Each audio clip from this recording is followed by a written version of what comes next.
Alright, continuation tayo sa Mitsubishi Strada.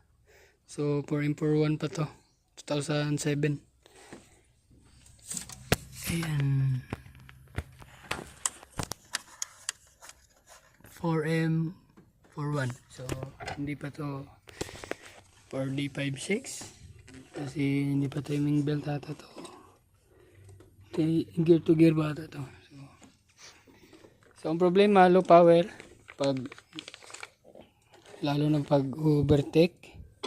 So yan, biglang maglo-low power. So ang na-scan ay EGR, tapos may P0089, so which is yung ito, yung ECB, suction control valve. So nag-order tayo online lang for test. So kasi mahal yung original nito, almost 8 plus 8k yata, tapos sa kasa abot ata ng 14,000. So ayan,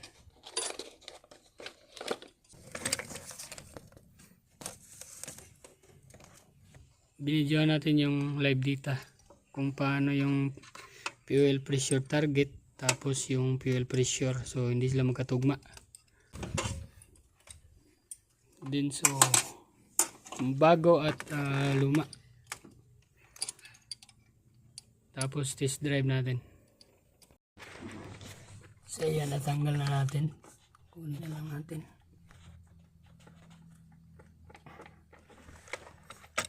Okay, ba't ang tigas boy? Oh, bas ko din.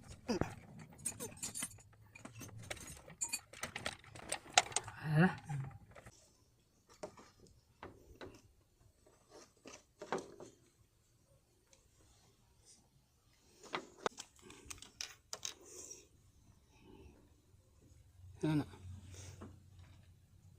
Yan. Kaparehas naman. Depos dito. Parehas din. So, yan. So, dito tayo. Yung o-ring, tapos ayun itong gasket. Ba't ganito yung gasket nya? Ba't pangit? So hindi natin nakakabit yung gasket nya, pangit.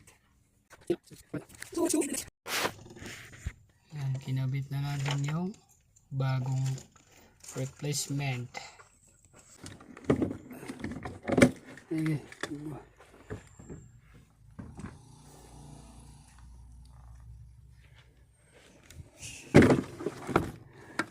natin kung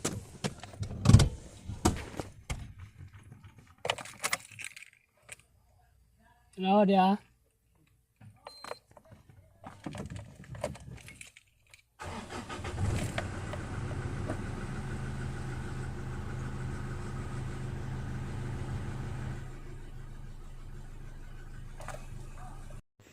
So yan, niscan natin, meron pa yung check engine. So dito okay naman, check lang natin ulit kung may trouble codes ba.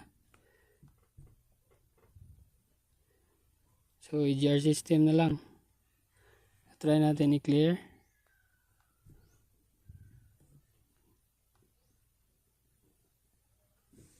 So, hindi mabura, active DTC, pero yung P0089 so nawala.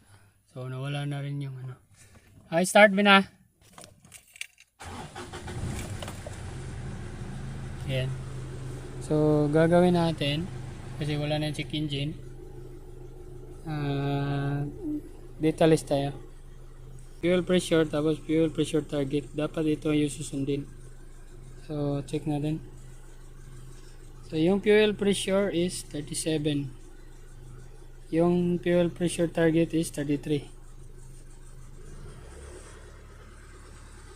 So ayan.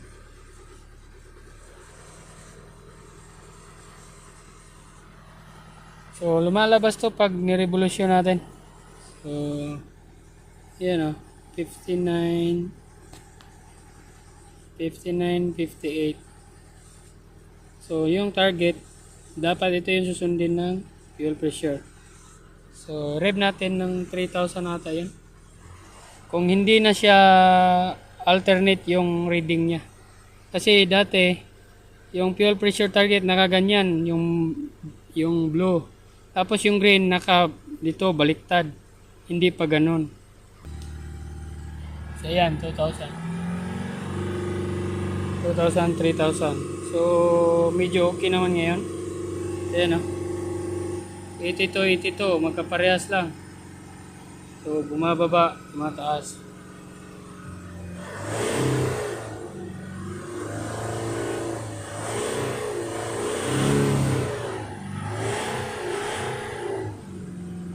Ayan. Ayan, sabay-sabay na siya. No? Gumagana yung blue, gumagana din yung green. Ayan. So, magkaparehas na sila. 68, 68. So, dapat parehas yan. So, alright. After 15 minutes, maybe. Ayan. Ito na yung scan natin. Napakita ko sa inyo. So,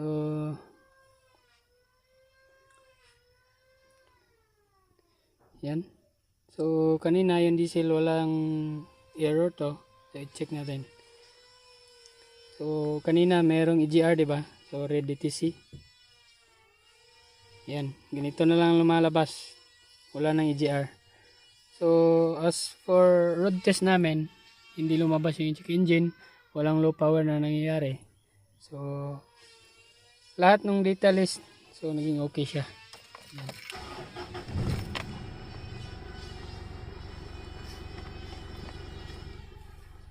Off natin. On. Check engine. Yan. So, test drive natin ng malayo to. Mga 60 kilometers. Thank you. Yan lang po. So, goods na yun. So, ang problema lang natin doon ay replacement lang yung binili natin. So, dapat genuine para magtagal.